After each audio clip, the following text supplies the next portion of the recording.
إن الحمد لله نحمده ونستعينه ونستغفره ونؤمن به ونتوكل عليه فنعوذ بالله من شرور أنفسنا ومن سيئات أعمالنا من يهده الله فلا مضل له ومن يضلل فلا هادي له ونشهد أن لا إله إلا الله وحده لا شريك له ونشهد أن محمدا عبده ورسوله أما بعد فقال الله تبارك وتعالى إنك لعلى خلق عظيم صدق اللہ العظیم۔ پیارے ساتھیوں اور محترم طلبہ، یہ مجلس جس میں ہم اور آپ جمع ہوئے ہیں، اس مجلس میں ہم سیرت کے تعلق سے گفتگو کرتے ہیں۔ آج کے ماحول جس میں ہم اور آپ ہیں، میں سمجھتا ہوں کہ یہ ایک ٹرننگ پوائنٹ ہے اس سنچری کا۔ اب جہاں کہیں بھی دیکھیے غیر معمولی انقلابات، عرب کنٹریز میں جو انقلابات کی آگ لگی اس کی چادر پھیلتی جا رہی ہے اور یہاں تک کہ وسطی سعودی تک پہنچ گیا ہے۔ میں سمجھتا ہوں کہ یہ ایک غیر معمولی چیز ہے جو دنیا میں ہو رہی ہے۔ یہ ایک طرف ہے، دوسری طرف آج کا جو نیوز ہے، سونامی دوبارہ جاپان میں آیا ہے۔ اللہ تعالیٰ قرآن میں کہتا ہے ظہر الفساد فی البر والبحر بما کسبت ایدی الناس، زمین میں اور سمندر میں جو فتنے برپا ہوتے ہیں یہ لوگوں کی کرتوت ہے، لوگ جو کرتے ہیں اس وجہ سے زمین میں فتنے برپا ہوتے ہیں۔ اور اللہ تعالیٰ ایک دوسری جگہ کہتا ہے سنریہم آیاتنا فی الآفاق وفی انفسہم حتی یتبین لہم انہ الحق، ہم آسمان میں اور زمین میں بار بار نشانیاں دکھاتے رہیں گے تاکہ لوگ سمجھ جائیں کہ یہ اللہ تعالیٰ کی طرف سے ہے، حق ہے۔ تو یہ سونامی کا آنا، زلزلے آنا اور دنیا میں جو بھی عذاب ہیں آنا، یہ اللہ تعالیٰ کا ایک غضب کی علامت ہے کہ اللہ تعالیٰ اپنے غضب کو ظاہر کر رہا ہے، جی، جس کے ذریعے سے دنیا میں جو لوگ رہتے ہیں ان کو نشاندہی ہے، ان کو یاد دلایا جا رہا ہے کہ دیکھو اللہ تعالیٰ آپ لوگوں سے غافل نہیں ہے۔ آپ چاہے دنیا میں جتنی بھی ترقی کر لیں، چاہے ٹیکنالوجی میں آپ آسمان کو چھو لیں، لیکن آپ کی ترقی، آپ جو بھی ہیں، یہ کچھ بھی نہیں ہے، اللہ تعالیٰ کی قدرت کے سامنے کچھ بھی نہیں ہے۔ تم ان چیزوں کو بھول مت جاؤ، اللہ کو بھول مت جاؤ، یہ یاد دلانے کے لیے عذاب آتے ہیں۔ دیکھیے جاپان میں آج جو ارتھکویک آیا ہے، اس کا جو ہے میجرمنٹ ہے کہ 8.9 میگنیٹیوڈ۔ اس سے پہلے جتنے بھی دنیا میں زلزلے آئے ہیں یہ 6 پوائنٹ کے آس پاس ہوتے ہیں، لیکن جاپان میں کیوں اتنا زوردار آیا ہے؟ اور جاپان کی ہسٹری میں اس سے زیادہ زوردار ارتھکویک کبھی نہیں آیا۔ اس کی وجہ آپ لوگ جانتے ہیں؟ اس کی وجہ یہ ہے کہ لوگ ایسے ٹیکنالوجیز ایجاد کیے جس کے ذریعے سے یہ سونامی ارتھکویک کو ناپنے لگے اور اسے توڑنے کی کوشش کی، اور پہلے ہی الرٹ مل جانے کے لیے یہ لوگ ٹیکنالوجیز بنائے۔ تو اللہ تعالیٰ نے ان کو ایسا زور کا جھٹکا دیا اور ان کے پورے ٹیکنالوجیز ٹھپ ہو گئے۔ جو پہلے ہی میسج دے کہ سونامی آنے والا ہے، ارتھکویک آنے والا ہے، اور جاپان کے اندر ان لوگوں نے عمارتیں بھی ایسی بنائی ہیں، ان کے گھر اور ان کے جو سڑکیں ہیں وہ بھی ایسے ہیں کہ معمولی زلزلے کو برداشت کر سکتے ہیں، یعنی معمولی زلزلہ جو ہوتا ہے اسے برداشت کر سکتے ہیں، لیکن ان کو اللہ تعالیٰ نے ایسا جھٹکا دیا کہ ان کے پورے محنتیں بیکار چلی گئی۔ دیکھیے انسان جتنا ترقی کرتا ہے اور اللہ سے پنگا لیتا ہے تو اللہ تعالیٰ اسے ایسا ہی مزہ چکاتا ہے، اور اللہ تعالیٰ اس سے پہلے والوں کو بھی مزہ چکایا ہے، آپ کے قوم کو، سمود کے قوم کو، فرعون کو۔ ان لوگوں کے پاس بھی ٹیکنالوجیز تھے، ہاں الگ بات ہے کہ دوسرے طریقے میں تھے، لیکن اللہ تعالیٰ نے ان کو کیا کیا؟ مسخ کر کے رکھ دیا، برباد کر دیا۔ تو میرے دوستو، یہ عذاب، یہ مصیبتیں آتی ہیں کہ ہم جیسے مومن اپنی زندگی کو غنیمت جانے۔ اچانک آ گیا زلزلہ، پورے مر گئے، کیا جواب دیں گے اللہ کے پاس؟ کیا تیاری ہے ہمارے پاس؟ کچھ بھی نہیں۔ تو ہم لوگ ایسے عذاب، ایسی مصیبتوں کو دیکھ کر فوراً اللہ تعالیٰ نے جو موقع ہم کو دیا ہے اسے غنیمت جانے، یہ موقع کو اللہ تعالیٰ کی دین کے لیے صرف کریں، اپنے گناہوں سے معافی مانگیں اور آخرت کا یاد اپنے دل میں رکھیں، لرز اٹھیں، اپنی عبادات میں انقلاب آنا چاہیے، ہمارے دینی ایکٹیویٹیز میں اور انقلاب آنا چاہیے، کیونکہ یہی چیز ہے میرے دوستو مرنے کے بعد آپ کو بچانے والی ہے۔ مرنے کے بعد آپ کا دولت، آپ کا مال، آپ کا جاہ، آپ کا جلال، آپ کا بینک بیلنس، یہ کوئی چیز جو ہے آپ کو کام آنے والی نہیں ہے۔ آپ کو جو چیز کام آئے گی وہ کیا ہے؟ آپ کے اعمال۔ بس آپ نے آخرت کے لیے جو کما رکھا ہے یہی کام آئے گی۔ تو ایسے عذاب، ایسے زلزلے سے ہم کو عبرت حاصل کرنا چاہیے اور فوراً اللہ تعالیٰ کی طرف رجوع کرنا چاہیے، اپنے گناہوں کی بخشش کروانی چاہیے۔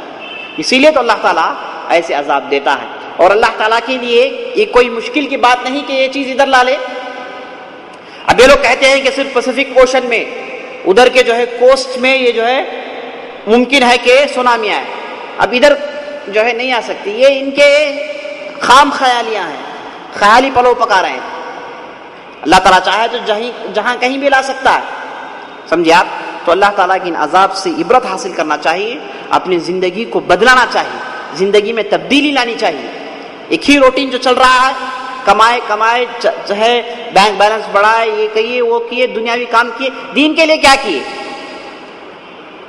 یہ یاد دلانے کے لیے ایسی چیزیں آتی ہیں میرے دوستو۔ دین آج ہمارے لیے اشد ضرورت ہے کہ ہم دین کو تھامیں۔ جیسے سام کو جب مارا جائے تو سام دوڑ کر کہاں گھستا ہے؟ اپنے بل میں گھستا ہے، کیونکہ وہیں اس کی جگہ ہے، وہیں وہ محفوظ ہے۔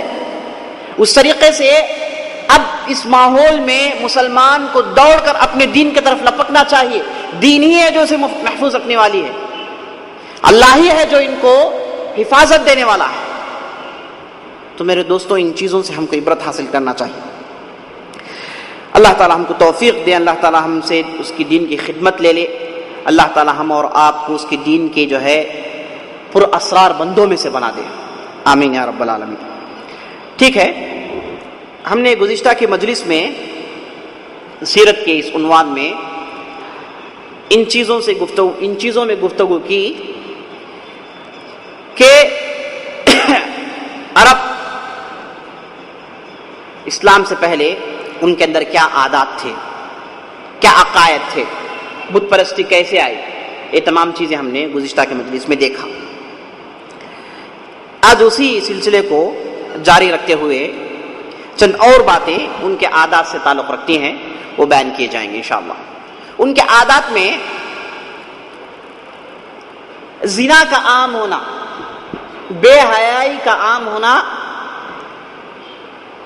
یہ کوئی موضوع ہی نہیں تھا۔ زنا، بے حیائی، یہ ان لوگوں کے پاس کوئی پریشانی کی چیز نہیں تھی، ہر جگہ موجود تھا، ہر جگہ۔ اور خاص طور پر لونڈیاں جو ہوتی ہیں، غلام لونڈیاں، ان لوگوں کے ساتھ تو یہ چیزیں عام تھیں، عرب کے معاشرے میں عام تھی، اور یہ لوگ حد سے زیادہ گزر گئے، اس میں حد سے زیادہ گزر گئے۔ حضرت عائشہ ایک حدیث میں فرماتی ہیں رضی اللہ عنہا کہ جاہلیت میں برائیاں کے اقسام تھیں، خاص طور پر زنا کے کئی اقسام تھے۔ اس میں سب سے پہلے طریقہ یہ تھا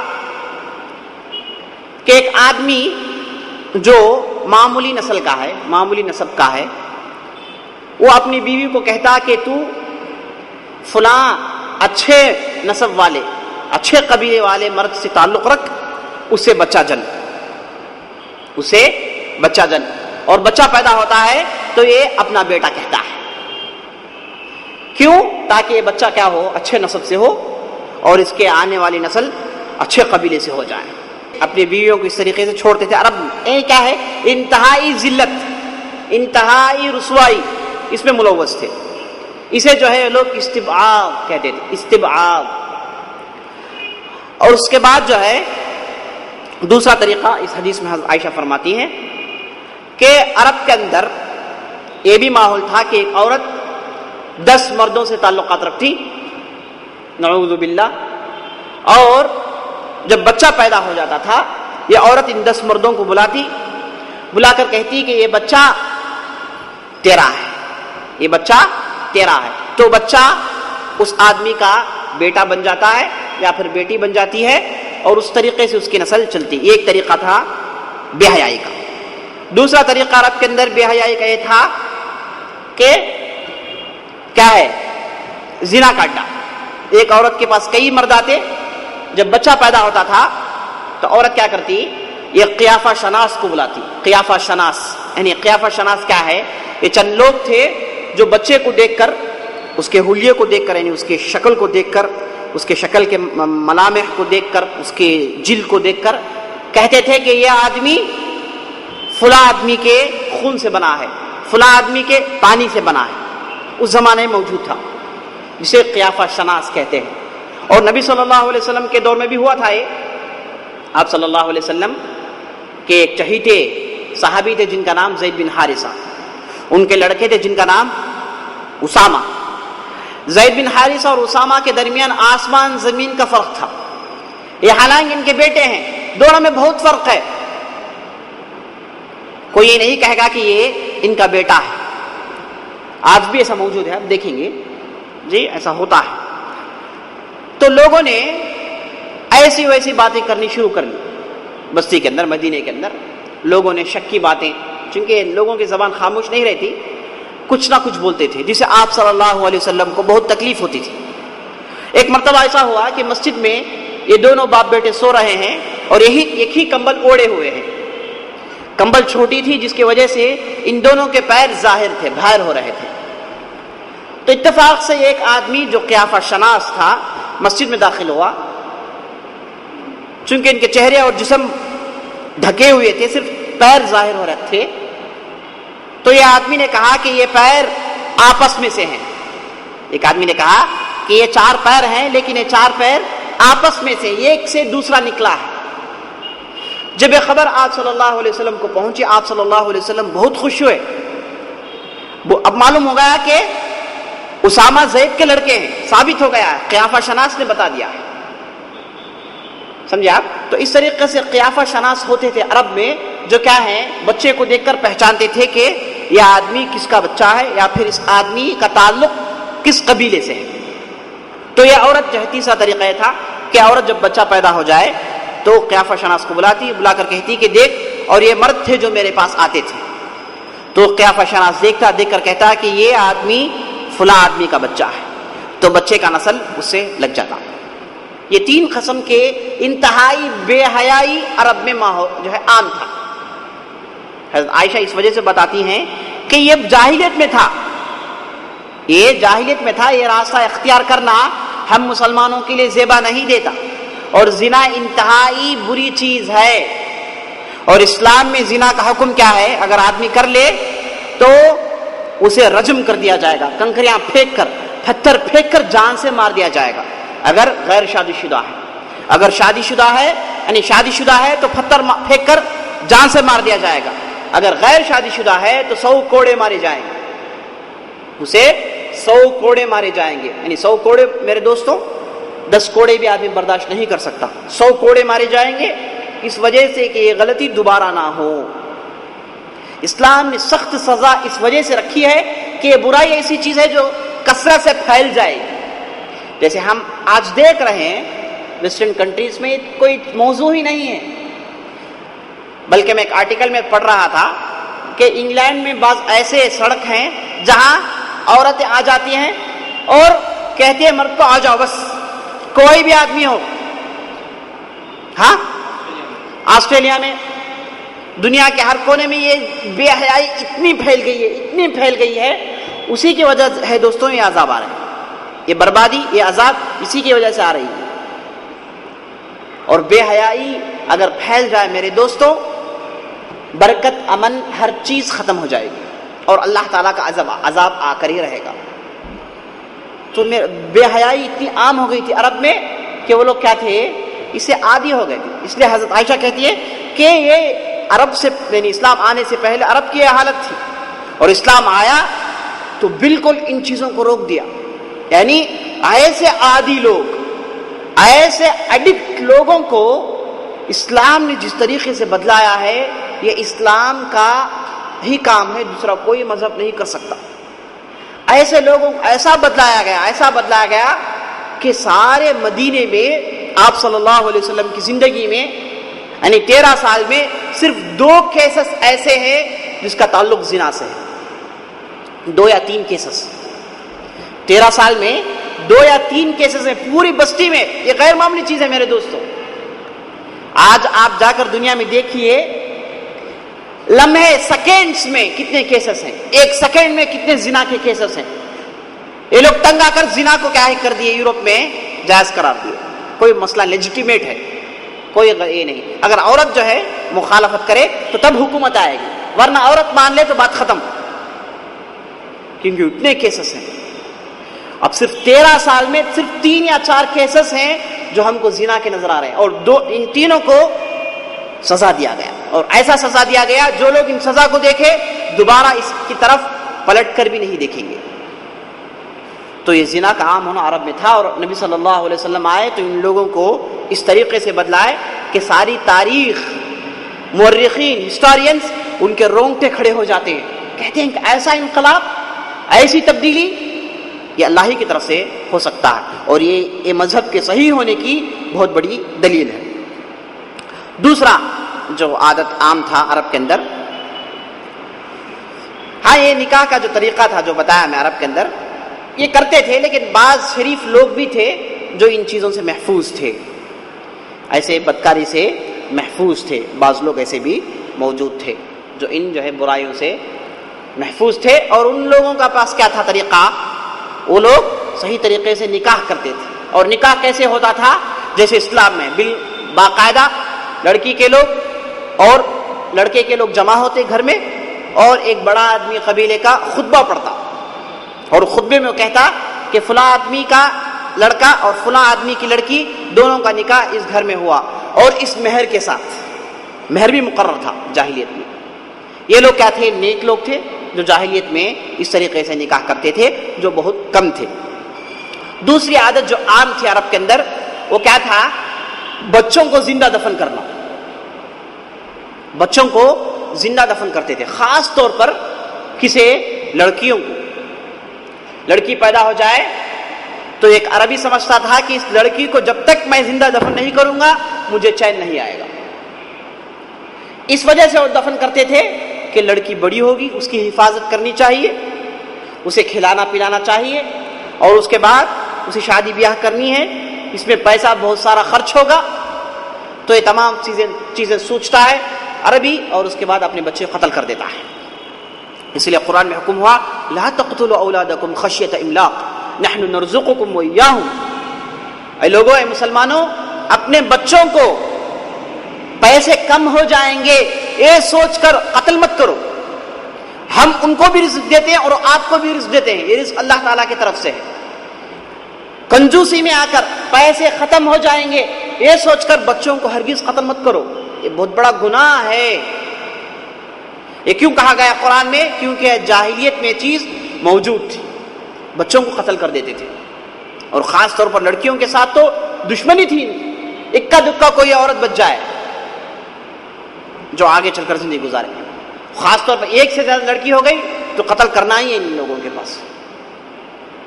یہی اس کا ذکر قرآن میں ہے, اذا الموءودۃ سئلت, جب زندی لڑکی جسے دفن کر دیا گیا تھا, اللہ تعالیٰ قیامت کے دن اس لڑکی کو اٹھائے گا اور پوچھا جائے گا اس لڑکی سے کہ تجھے کیوں دفن کیا گیا, تجھے کون دفن کیا. قیامت کے دن اس کے تعلق سے سوال ہوگا. تو زندہ دفن کرنا میرے دوستوں یہ عرب کے اندر عام رواج تھا, جسے آپ صلی اللہ علیہ وسلم آئے تو سب سے پہلے ختم کی. ایک صحابی تھے جو آپ صلی اللہ علیہ وسلم کے پاس آئے, اسلام قبول کیے. قبول کرنے کے بعد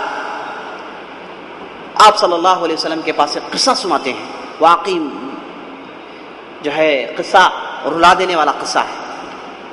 وہ آپ صلی اللہ علیہ وسلم پاس کہتے ہیں کہ اللہ کے رسول میں بہت بڑا ظالم ہوں, مجھ سے بڑا ظالم کوئی آدمی نہیں ہے. آپ صلی اللہ علیہ وسلم کہتے ہیں کہ تو نے کیا کیا. وہ آدمی کہتا ہے کہ اللہ کے رسول میں اسلام قبول کر لیا ہوں, اسلام قبول کرنے سے پہلے میرے ہاتھوں سے بہت بڑی غلطی ہو گئی. آپ صلی اللہ علیہ وسلم پوچھتے ہیں کیا غلطی ہوئی. وہ آدمی کہتا ہے کہ بہت پہلے کی بات ہے, پرانی بات ہے, کہ میرے گھر میں ایک لڑکی پیدا ہوئی.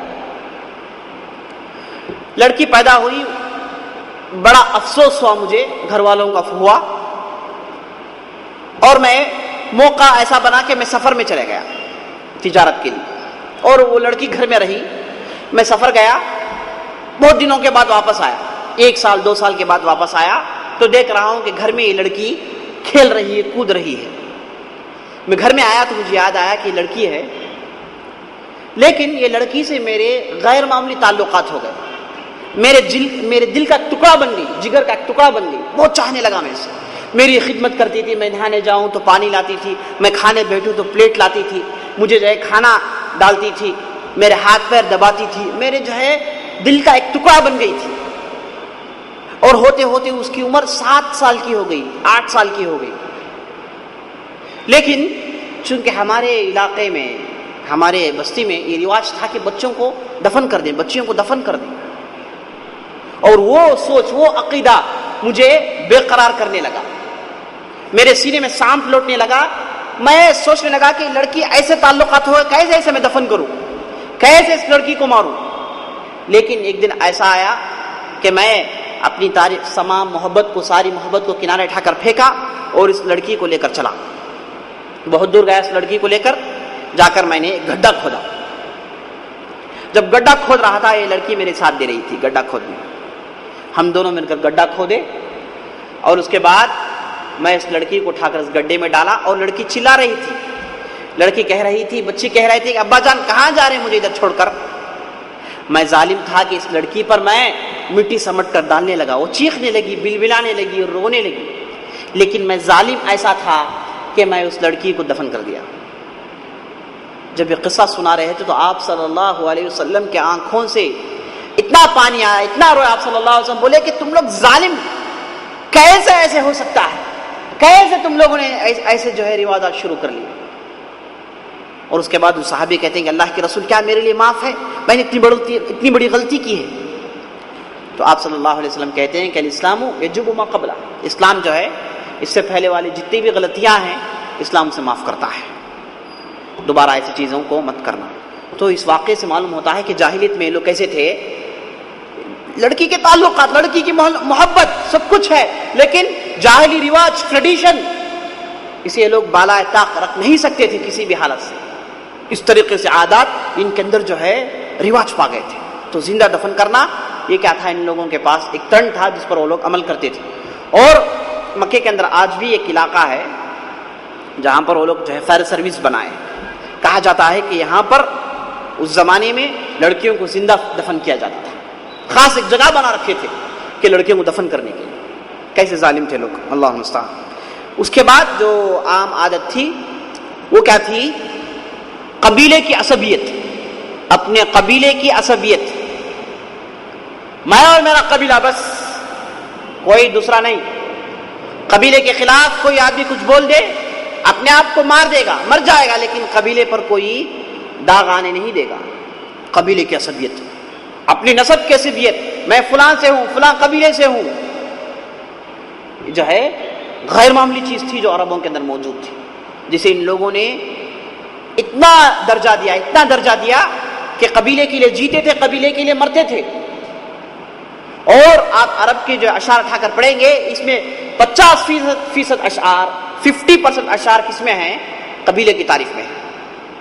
میں فلاں قبیلے کا ہوں, میں فلاں قبیلے کا ہوں, میں فلاں قبیلے کا ہوں, ہم اس قبیلے کے, ہم ایسا نہیں کرتے, ہم اس قبیلے کے, ہم ایسا نہیں کرتے, ہم ایسے ہیں, ہم ایسے ہیں, یہی جی. تو ان لوگوں کے پاس یہ قبیلی اب عصبیت برباد کر رکھ دی ان لوگوں کو. آپ صلی اللہ علیہ وسلم آئے تو ان چیزوں کو توڑے. یہ غیر معمولی کارنامہ میرے دوستوں, یہ قبیلے کی عصبیت جس کی وجہ سے لوگ ہزاروں سال سے لڑتے تھے. ایک قبیلہ تھا جن لوگوں کا نام عبز, ایک دوسرا قبیلہ تھا جن کا نام ذبیان. ان دونوں کے درمیان تقریباً 150 سال لڑائی چلتی رہی, 150 سال. کس وجہ سے, اس وجہ سے کہ یہ قبیلے والا آدمی اپنے اونٹ کو اس قبیلے والے آدمی کے فیلڈ میں چرنے چھوڑ دیا. اس کا اونٹ نکلا, اس قبیلے والے کے جو ہے کھیت میں داخل ہوا اور چر گیا. دونوں کے درمیان جھگڑا, یہ قبیلے کا تھا, یہ قبیلے کا تھا. اب جھگڑا کہاں تک پہنچ گیا, تلواریں, خون خرابہ عام ہو گیا. کب تک چلا ہے لڑائی, کب تک چلی لڑائی, یہ 150 سال تک چلتی رہی لڑائی. اور اگر کوئی قبیلے دوسرے قبیلے سے دشمنی مول لے تو پورے قبیلے والے جمع ہوتے ہیں, جمع ہو کر خون میں ہاتھ ڈال کر قسم کھاتے ہیں کہ جب تک ہمارے جسم میں خون ہے، جب تک ہمارے بازو میں طاقت ہے، ان قبیلوں والوں کو مارتے رہیں گے، قسم کھاتے تھے. یعنی کوئی عربی خون میں ہاتھ ڈالے مطلب کیا ہے؟ خلاص اب کوئی بات جو ہے پیچھے آنے والی نہیں ہے، کر ہی رہے گا. ایک قبیلے والا دوسرے قبیلے سے لڑ لیتا ہے، ایک فلاں قبیلہ دوسرے قبیلے سے لڑ لیتا ہے، اور جب یہ قبیلے کو طاقت ملتی ہے، پیسے والے ہو جاتے ہیں، نوجوان پیدا ہو جاتے ہیں. اس لیے عربوں کے پاس کیا ہے؟ لڑکے ہونا زیادہ. کیوں؟ جو کیا ہے قبیلے کی حفاظت کرے، جی اپنے قبیلے والوں کی حمایت کرے. ان لوگوں کے پاس عام تھا لڑکے جننا. ایسے عورتوں سے شادی کرتے تھے جو لڑکے جنتے تھے، اور ان لوگوں کو بچپن ہی سے اپنے دل میں قبیلے کی عصبیت یہ ڈال ڈال کر جو ہے پالتے تھے. اور کوئی اس میں سے شاعر نکل جائے، شاعری بولنے والا نکل جائے، اسے تو آنکھوں میں رکھ کر پالتے تھے. شاعر قبیلے کا جان تھا، یہ بادشاہ تھا. کیوں؟ کیونکہ شاعری کہتا ہے تو پورا قبیلہ جو ہے بھڑک اٹھتا. اس لیے آپ عام طور پر قبیلے کے سردار کو دیکھیں گے شاعر ہوگا. ہم نے دیکھا عبد المطلب کو، شاعری کہتا ہے خلاص پورے مدینے والے نکل کر آ جاتے ہیں. جی زبان دانی، زبان کی محبت اور شعر و شاعری ان لوگوں کا رات دن کا مشغلہ تھا. اسی لیے ابو سفیان جب جنگ بدر میں ہار جاتے ہیں، اور جو ہے ایک دوسرا جنگ آتا ہے جسے غزوہ سویق انشاءاللہ آگے ہم سنیں گے. وہ لڑائی میں جانے سے پہلے پورے قریش کو جمع کرتا ہے، جمع کر کے زبردست اشعار پڑھتا ہے. کہتا ہے کروا علی اثرب وجمعہم انما جمع لکم نقلوا، یعنی ایسا حملہ بولو اثرب والوں پر، پوروں کو ختم کر دو. ان لوگوں نے جو چیزیں جمع رکھی ہیں اسے دیکھ کر مت ڈرو، یہ سب جو ہے نقلی چیزیں ہیں. وَإِن يَكُ يَوْمُ قُلَيْمٍ كَانَ لَهُمْ إِنَّمَا بَعْدَهُ لَكُمْ دُوَلُ. ہاں بدر کا وقت ان لوگوں کے لیے تھا، جیت گئے، لیکن اس کے بعد جتنے بھی ہیں یہ سب تمہارے لیے، تم لوگوں کی حکومت ہوگی، آگے بڑھو. اس کے بعد کہتا ہے آلیت لا اقرب النساء ولا يمس رأسی وجلدی الغسل. کہتا ہے کہ میں نے قسم کھا لیا ہے کہ میں کسی بھی عورت کے قریب نہیں جاؤں گا، اپنی بیوی کے قریب نہیں جاؤں گا، اور اس کے بعد میرے بال اور میرا جسم پانی کو نہیں چھوئے گا، یعنی نہاؤں گا نہیں، میں نہ بیوی کے قریب جاؤں گا. کب تک؟ حتی تبیر قبائل الاوس والخزرج، یہاں تک کہ تم اوس اور خزرج کے قبیلوں کو برباد نہ کر دو. جب تک جو ہے میں نہ عورت کے قریب جاؤں گا، نہ نہاؤں گا، نہ دھوؤں گا. حتی تبیر قبائل الاوس والخزرج ان الفؤاد مشتعل، میرا دل جو ہے بھڑک رہا ہے، آگ لگ گئی ہے میرے دل میں. یہ اشعار پڑھتے ہی کیا ہوئے گا آدمی سننے والا؟ عربی زبان جو ہے، ہو سکتا ہے ہم لوگوں کو عربی زبان سمجھ میں نہیں آئی تو مزہ نہیں ہے، پڑھنے والے کو مزہ آتا ہے. جی دل بھڑک اٹھا. جی زبان داری ایسی چیز ہے. تو کیا بھڑک اٹھتے ہیں، پورے جو ہے لڑنے کے لیے جاتے ہیں. لیکن کیا تھے ادھر؟ کوئی معمولی نہیں تھے، ادھر جو ہے صحابہ تھے. آپ کے اشعار کنارے ہیں اور آپ الگ ہیں. جی پوروں کو جو ہے گاجر مولی کی طرح کاٹ کر رکھ دیے. اس کے بعد کعب بن مالک اٹھے. کعب بن مالک کو نے بہت بڑے صحابی ہیں، انشاءاللہ آگے آئیں گا یہ قصہ. وہ جواب دیتے ہیں، اشعار کا جواب دیتے ہیں. کہتے ہیں تلحف ام المسبحین علی جیشی ابن حرب بالحرۃ بالفشل. جو ہے عورتیں چیخنے لگی. کب؟ جب یہ ابو سفیان کی جو ہے جو پول آئی تھی، ان لوگوں کو جب مارا گیا تھا، اسے دیکھ کر عورتیں چیخنے لگی. جی اذ یطرحون الرجال من سئم الطیر ترقى لقنة الجبل. جی صحابہ نے ان لوگوں کو مار مار کر اٹھا کر پھینکنے لگے کفار. اور جو آدمی اڑ نہیں سکا یا پہاڑ پر چڑھ گیا، یعنی مار کے ڈر سے پہاڑ پر چڑھ گئے. جی اس کے بعد کہتے ہیں کہ جاؤ بجمع لو قیس مبرکہ ما کان الا کمفحص الدوال. ایسے جو ہے لشکر کو لے کر آئے. جی یہ لوگ اونٹ ہیں، کچھ بھی نہیں کر رہے. لڑائی کے میدان میں آئے تو ہم لوگوں نے خوب مارا ان لوگوں کو. صحابی کہہ رہے ہیں خوب مارا ان لوگوں کو، برباد کر دیا. عار من النصر والثرى، کہتے ہیں کہ کوئی مدد کرنے والا نہیں تھا اس دن.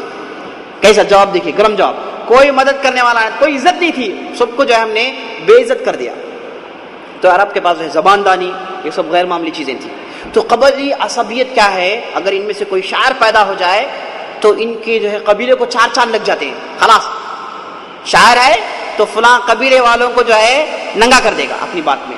یہ ان لوگوں کے پاس جو ہے ابھی کئی واقعات ذہن میں آ رہے ہیں، لیکن یہ سمجھ جائیے کہ قبلی عصبیت ان کے اندر جتنی تھی دنیا میں کسی کے پاس نہیں تھی. دنیا میں کئی لوگ گزرے ہیں اور تھے اس وقت، کسرا ہیں، کیسر ہیں، پرشیا، روم کے، لیکن ان لوگوں کے پاس جو قبلی عصبیت، اپنے قبیلہ ہم جو تھا، حمیت کسی اور کے پاس نہیں تھی. اس لیے قرآن نے ان تمام جڑوں کو کاٹ کر رکھ دیا. کیا کہا قرآن نے؟ یا ایھا الناس انا خلقناکم من ذکر و انثی وجعلناکم شعوبا وقبائل لتعارفوا ان اکرمکم عند اللہ اتقاکم. اے لوگو، ہم نے تم کو ایک مرد اور ایک عورت سے پیدا کیا اور تم میں سے قبائل بنائے، تم میں سے ہم نے نیشنز بنائے، تم میں سے ہم نے امت بنائے. کس لیے؟ فخر کرنے کے لیے نہیں، اس لیے کہ تم اپنے شناختی کارڈ اپنے پاس رکھو، یعنی اپنی شناخت ہو جائے کہ تم کون ہو، تمہارا آئیڈینٹیفیکیشن ہو جائے، تم کہاں سے آئے ہو.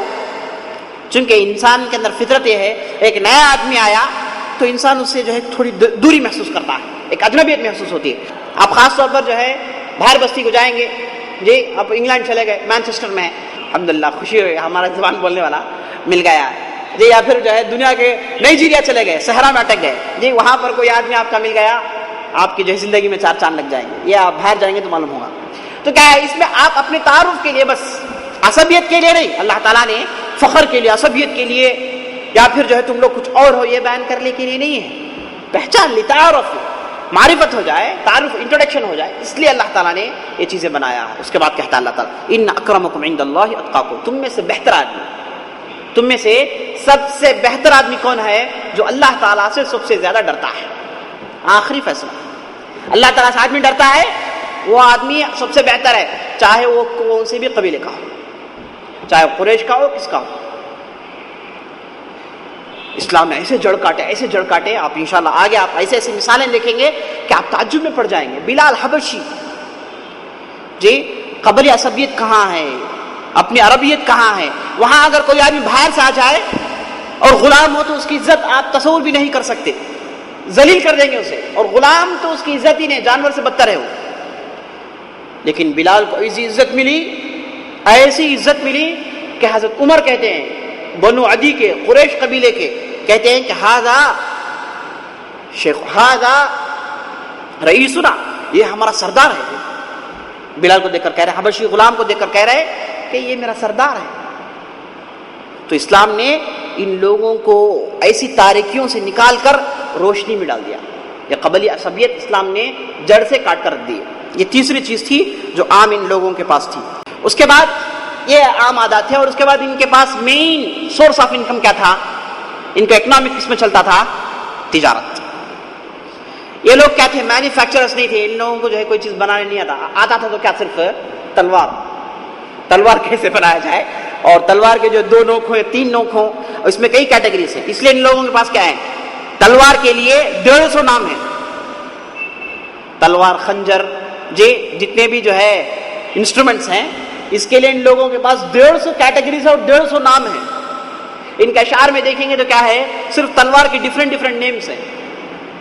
جی یہی لوگ یہی جانتے تھے بنانا، تلوار بنا کیسے، برتن.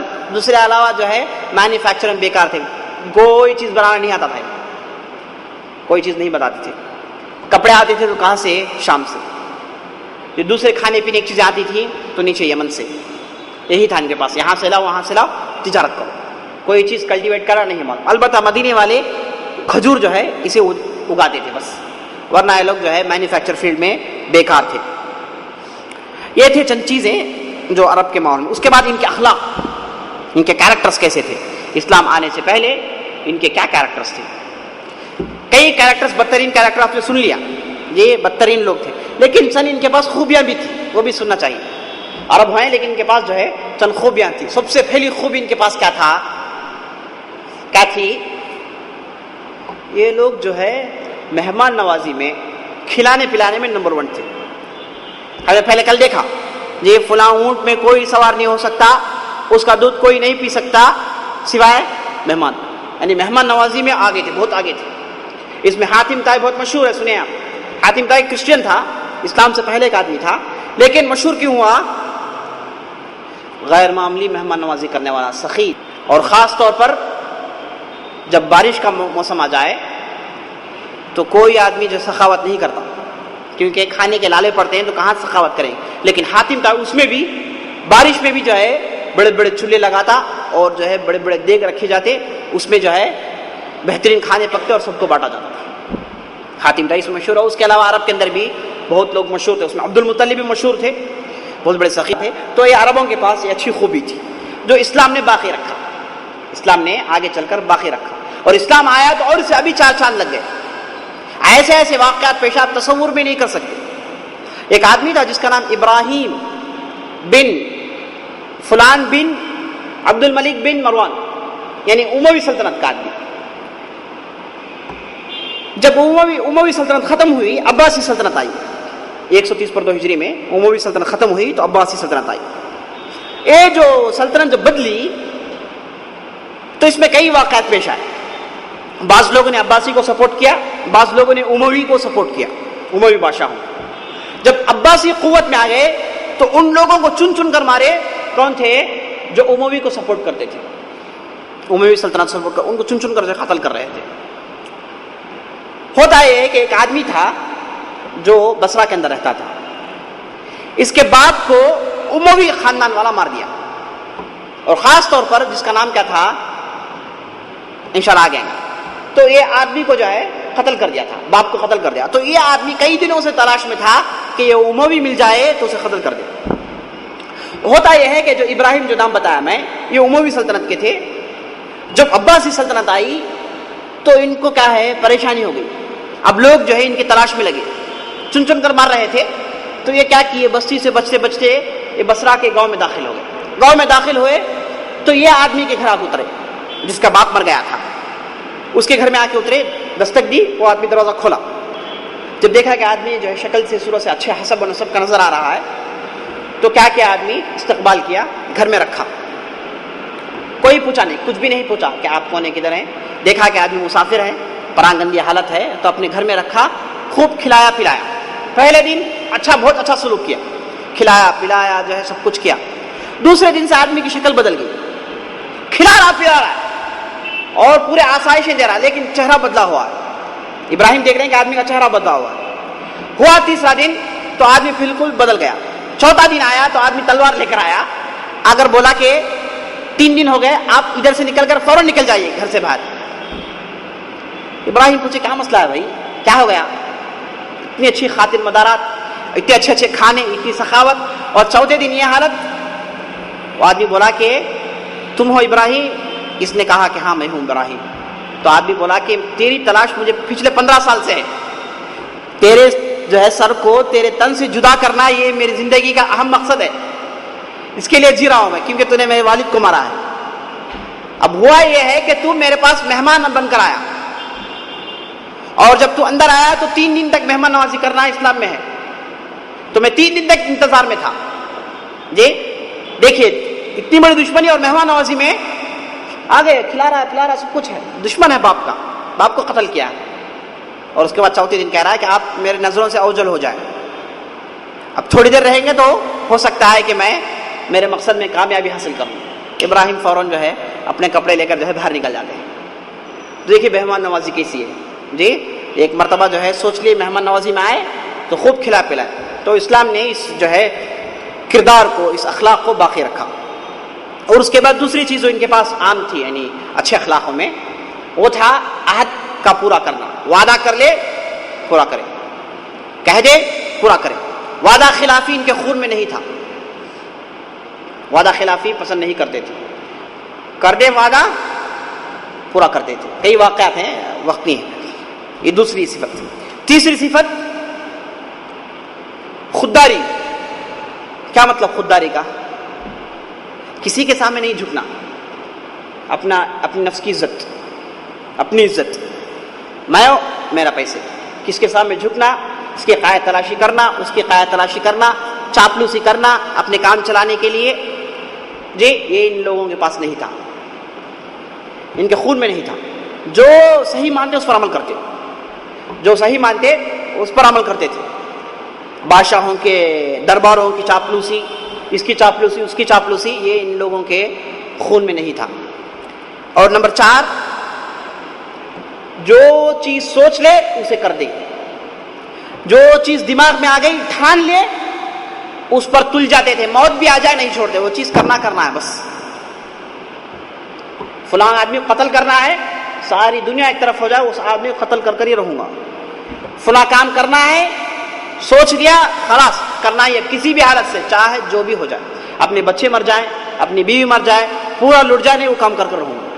ان لوگوں کے پاس یہ چیز، یہ چار جو ہے غیر معمولی جو ہے ان لوگوں کے پاس صفات تھے، اچھے اخلاق تھے جو اسلام نے آگے آ کر سے باقی رکھا، اور اسلام نے ان لوگوں کو تھوڑا ان اخلاق کو تھوڑا ٹرم کر دیا.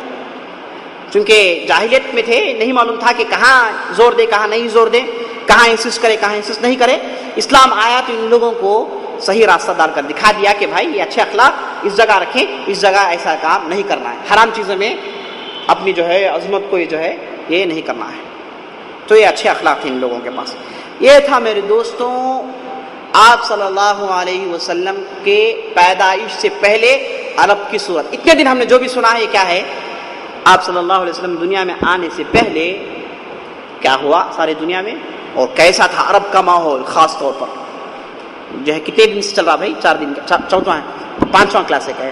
ہاں 4 کلاسز اس سے پہلے جو ہوئے ہیں وہ جو ہے پورے اسی پر ہے. اب انشاءاللہ ہم نبی صلی اللہ علیہ وسلم کی پیدائش سنیں گے انشاءاللہ، باقی باتیں آئندہ مجلس میں.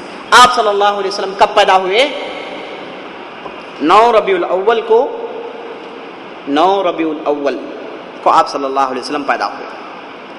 12 ربیع الاول ایک روایت ہے، لیکن بڑے بڑے معتبر علماء نے، مورخین نے یہ چیز ثابت کر دی ہے کہ 9 ربیع الاول کو آپ صلی اللہ علیہ وسلم پیدا ہوئے. 12 ربیع الاول کو آپ کی وفات ہوئی، اس میں کوئی شک نہیں. کیوں شک نہیں؟ کیونکہ صحابہ ہے نا میں نوٹ کرنے کے لیے، ہجری تاریخ کا بھی انٹروڈیوس ہو گیا تھا. تو 12 ربیع الاول اس میں جو ہے کوئی لمحہ ایک ڈاٹ برابر شک نہیں. لیکن اختلاف کہاں پایا جاتا ہے؟ پیدا ہوئے کب؟ کیونکہ اس وقت صحابہ نہیں تھے. اس وقت جو آپ صلی اللہ علیہ وسلم دنیا میں آئے تھے، کوئی جو ہے یہ نبوت نہیں تھی، کچھ بھی نہیں تھا، تو کوئی جو ہے کسی نے نوٹ نہیں کی. سمجھا؟ تو اس لیے اختلاف ہے. لیکن قرائن سے، ادلہ سے، دلائل کو سب جو ہے مورخین نے، خاص طور پر جو ہے رحمۃ اللہ عالمین ایک مشہور کتاب ہے، اس کے مؤلف نے سلمان پوری، منصور پوری نے اپنی کتاب میں جو تفصیل سے بحث کرنے کے بعد ثابت کیا ہے کہ 9 ربیع الاول ہی ہے جس میں آپ صلی اللہ علیہ وسلم پیدا ہوئے، جس میں آپ صلی اللہ علیہ وسلم پیدا ہوئے. آپ صلی اللہ علیہ وسلم کہاں پیدا ہوئے؟ مکے میں پیدا ہوئے. اور کس کے گھر پیدا ہوئے؟ عبداللہ کے گھر پیدا ہوئے. اور ان کے والدہ کا نام کیا تھا؟ آمنہ بنت وہب الزہری. اور عبداللہ آپ صلی اللہ علیہ وسلم پیدا ہونے سے پہلے وفات پا جاتے ہیں. آپ صلی اللہ علیہ وسلم جب پیدا ہوئے تو یہ خوشخبری آپ صلی اللہ علیہ وسلم کے دادا، جن کا نام کیا تھا؟ عبد المطلب، ان کے پاس پہنچتی ہے تو وہ بہت خوش ہوتے ہیں، بہت خوش ہوتے ہیں.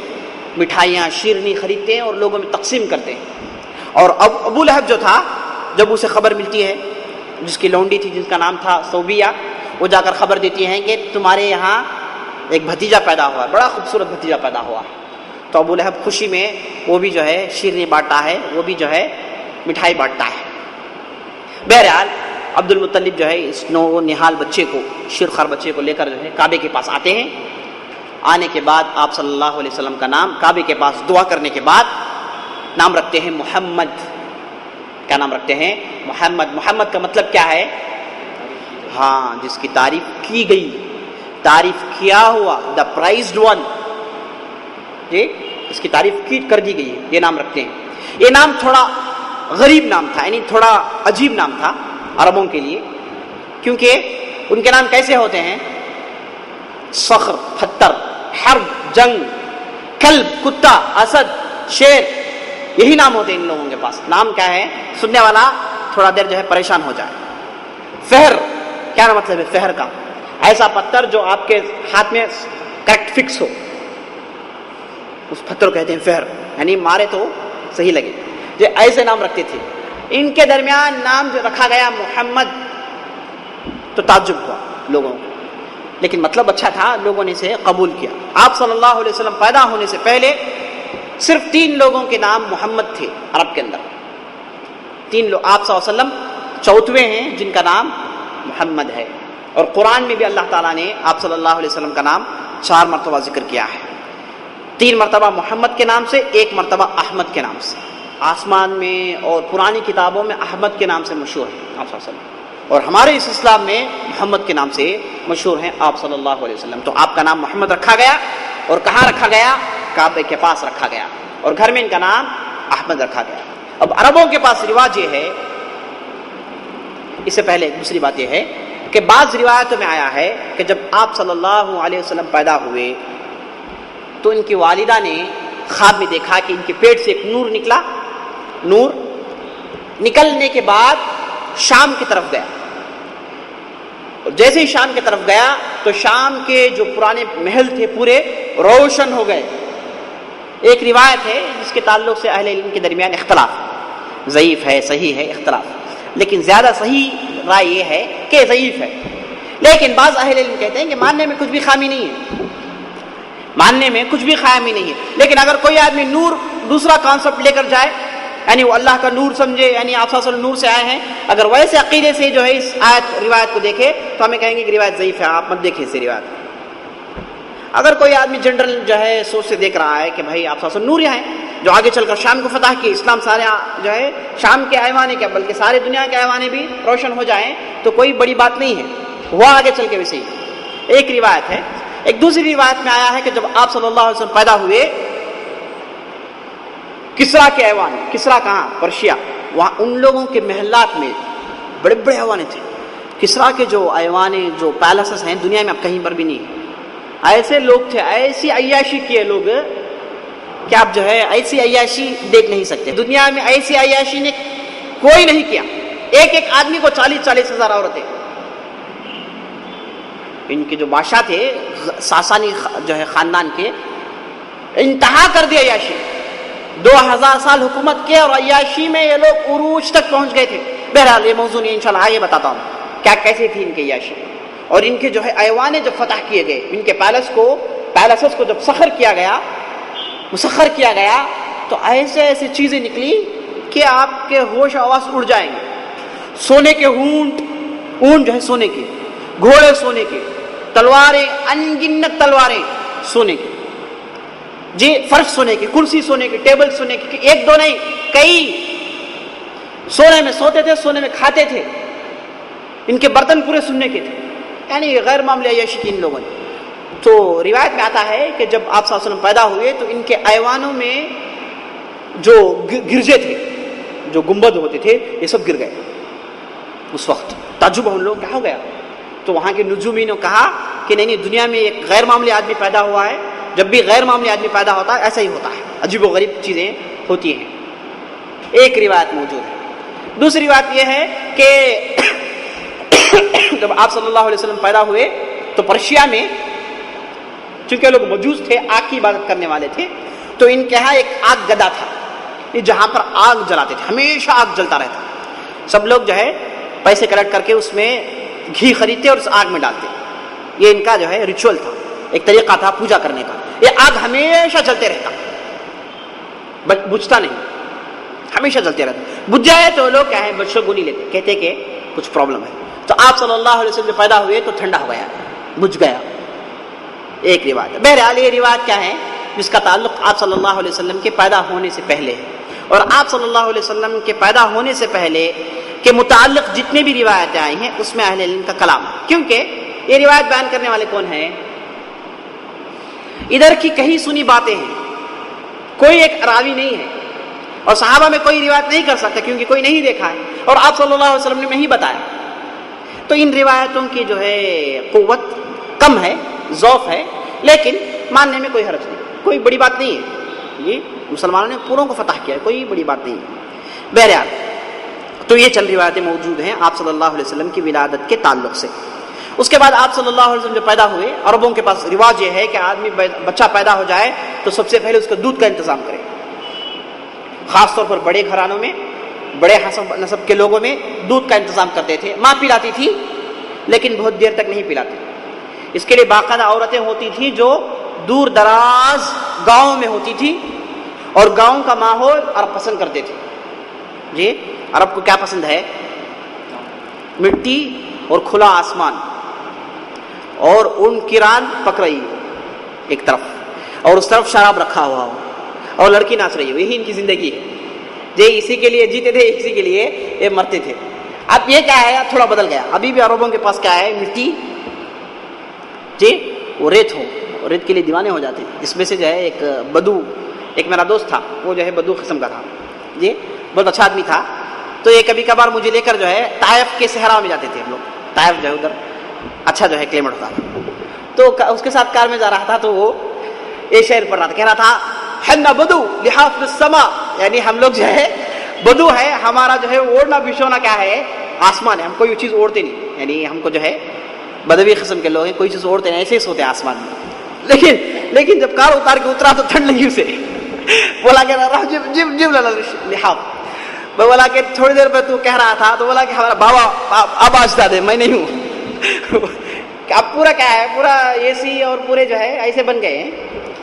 ہمارے آبا و اجداد تھے کہ کیا تھے, ریت میں سوتے تھے, اور ریت ان کے لیے جو ہے اوڑھنا بچھونا تھا. تو عربوں کو آج بھی کیا پسند ہے, یہی ریت. یہ بڑی خوبصورت جو ہے فیصل, ملک فیصل, آپ سنیں ملک فیصل سنیں جی, آل سعود کا بادشاہ گزرا ہے, بہت مشہور بادشاہ ہے. اسے اور امریکہ والوں میں لڑائی ہو گئی جی. عرب آپ کے پورے کیا امریکہ کے چاپلوس ہیں, لیکن یہ ایسے تھے کہ یہ امریکہ کو پسند نہیں کرتے تھے. اور جب امریکہ نے ایسا پلان بنایا کہ پورا پیٹرول اس کے ہاتھ میں ہو جائے, یہ نہیں دی, بولے کہ یہ سب نہیں ہوگا. تو امریکہ والوں نے کیا کیا, پرابلم کریٹ کی. اس کے بعد اسرائیل کا مسئلہ پیش آیا, تو انہوں نے کیا کیا, جو آدمی اسرائیل کو ساتھ دے اس بستی کو ہم پیٹرول نہیں دیں گے. اور امریکہ کے لیے پیٹرول بیکاٹ کر دیے, بولے کہ پیٹرول نہیں ہے امریکہ کے, بڑی بات ہے. تو کیا ہوا, وہاں کے امریکہ کے پرائم منسٹر سائیکل چلانے لگے, یہ ایسا ہو گیا. تو وہاں سے امریکہ سے ایک بہت بڑا پرائم منسٹر بھاگ کر آیا, آ کر بولا کہ فیصل سے ملنا ہے. تو فیصل نے کیا کیا, ملک فیصل نے بولے کہ یہ تمہارے ایئر کنڈیشنز, تمہاری عمارتیں, یہ ہم کو نہیں چاہیے. ہمارا اصل کیا ہے, وہاں تم کو جو ہے میں استقبال کروں گا, وہاں تمہارا ریسپشن ہوگا. یہ کہہ کر جو ایئرپورٹ سے سیدھا صحرا کو لے کر گئے, اور صحرا ہے بس چاروں طرف. جو امریکہ ڈر گیا, بولا کیا ہے بھائی, جو ایسا تھوڑی ہوتا ہے, ہمارے لیے جو ہے بعض ہوتے ہیں کھانے پینے کا انتظام کچھ الگ ہوتا ہے, پارٹی یہ کیا ہے. تو اندر لائے, ٹینٹ میں بٹھائے, اسے بٹھا کر بولے یہ اصل ہے, یہ جو صحرا, یہ جو دیکھ رہا ہے, یہی ہم ہے, یہی ہمارا سرمایہ ہے, یہی ہماری جائیداد ہے. یہ تمہارا دیا ہوا یہ اے سی, یہ بلڈنگ ہم کو نہیں چاہیے. نہیں, ہم اسرائیل کو جب تک تم لوگ سپورٹ کریں گے, ہم تم کو پیٹرول نہیں دیں گے. تو وہ آدمی بولا کہ ایسی بات کہا فیصل, گویا کہ اس نے گولی یہاں ماری مجھے, ویسے ہی مارا گیا. فیصل کو ادھر گولی ماری گئی. اس طریقے سے اسے ملک فیصل کو ختم کیا گیا. تو کیا ہے, ان لوگوں کے لیے ریت, یہ ٹینٹ, یہ آگ, اس پر جو ہے کباب پک رہا ہو, یہی ان لوگوں کی زندگی ہے. بات کہاں سے نکلی, ہاں.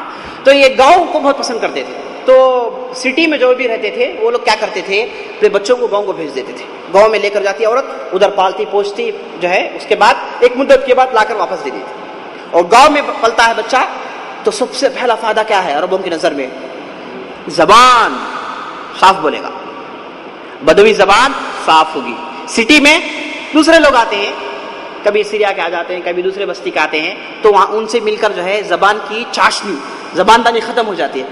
بدو بن کر رہے گا, گاؤں میں رہے گا تو زبان پاک ہوگی. اس لیے آپ صلی اللہ علیہ وسلم ایک مرتبہ کہتے کہ میری زبان بنو سعد کی ہے, جہاں آپ صلی اللہ علیہ وسلم پڑھے, انشاءاللہ کل آئیں گے باتیں آئندہ مجلس میں. کہتے ہیں کہ میری زبان بنو سعد کی ہے. تم لوگ شعیب علیہ السلام کو جیسے ان کے قوم والے نے کہا, ما نفقه كثيرا مما تقول, تم جو کہتے ہو شعیب, تمہاری باتیں ہم کو سمجھ میں نہیں آ رہی. یہ کہہ کر شعیب علیہ السلام کو پریشان کر دیے لوگ. آپ صلی اللہ علیہ وسلم کہتے ہیں ایسا مت کہنا جی, میری زبان بنو سعد کی ہے, صاف زبان ہے, جو بھی بولتا ہوں موتی ٹپک, گویا کہ موتی ٹپک رہا ہے میری زبان سے, بالکل صاف الفاظ ہیں, صاف زبان ہے. آپ صلی اللہ علیہ وسلم تو زبان دانی تھی. تو فائدہ یہ تھا کہ گاؤں میں بھیجنے کا, زبان اچھی بنتی ہے, صاف زبان بولتا ہے آدمی. اور دوسری چیز, تندرست رہتا ہے آدمی. دودھ پیتا ہے بکری کا, اونٹنی کا, تو آدمی تندرست رہتا ہے. اور آب و ہوا کھلی ہوتی ہے, اچھی طریقے سے بچہ پیدا ہوتا ہے. تو آپ صلی اللہ علیہ وسلم جب پیدا ہوئے, تو آپ صلی اللہ علیہ وسلم کو ان کے والدہ نے 6 مہینے تک دودھ پلایا. اس کے بعد آپ صلی اللہ علیہ وسلم کو ابو لہب کی لونڈی, ابو لہب کی لونڈی جن کا نام تھا صوبیہ, نام کیا تھا, صوبیہ, یہ دودھ پلاتی ہے آپ صلی اللہ علیہ وسلم کو چند دن کے لیے. جب آپ صلی اللہ علیہ وسلم کو دودھ پلائی, تو اس کے بعد کسے پلائی, حمزہ بن عبد المطلب. عبد المطلب کے اور ایک بیٹے جن کا نام حمزہ تھا، جو آگے چل کر شیر خدا بنے، شیر خدا بنے، اللہ کے راہ میں انہوں نے بہت بڑے جہادیں کی۔ حمزہ جسے آپ صلی اللہ علیہ وسلم، جن کو سوچ سوچ کر آپ صلی اللہ علیہ وسلم روتے تھے، بہت یاد آتی تھی آپ صلی اللہ علیہ وسلم، آپ صلی اللہ علیہ وسلم کے لیے بہت بڑی طاقت تھے، لیکن احد میں مارے گئے۔ تو ان کو صوبیہ نے دودھ پلایا تھا۔ اور اس کے بعد ایک دوسرے صحابی جن کا نام ابو سلمہ بن عبد الاسد مخزومی، ابو سلمہ بن عبد الاسد المخزومی، ان کو بھی جو ہے یہی صوبیہ اسی مدت میں دودھ پلاتی ہے۔ تو یہ آپ صلی اللہ علیہ وسلم کے کیا بن گئے؟ ہاں، کیا کیسے بھائی؟ رضاعتی بھائی، رضاعتی بھائی۔ کون کون؟ حمزہ، محمد صلی اللہ علیہ وسلم، اور ابو سلمہ المخزومی۔ ایک دوسرا آدمی بھی تھا جس کا نام آتا ہے روایتوں میں مسروح، مسروح۔ یہ چاروں کو دودھ پلاتی ہیں، تو آگے چل کر یہ چارے کیا تھے؟ رضاعتی بھائی بنتے۔ مسروح کا نام نہیں آتا ہے سیرت میں، البتہ ابو سلمہ اور حمزہ کا نام بہت آتا ہے۔ تو اس طریقے سے آپ صلی اللہ علیہ وسلم کے دودھ کا انتظام ہوا۔ انشاءاللہ آگے کی مجلس میں ہم دیکھیں گے کہ آپ صلی اللہ علیہ وسلم کیسے بنو سعد میں جاتے ہیں، کیسے آپ صلی اللہ علیہ وسلم پرورش پاتے ہیں، اور کیا کیا دلچسپ واقعات پیش آئے۔ انشاءاللہ ہمارے آئندہ مجلس کے موضوع سخن ہوگی انشاءاللہ۔ سبحان ربک رب العزة عما یصفون وسلام علی المرسلین والحمد للہ رب العالمین۔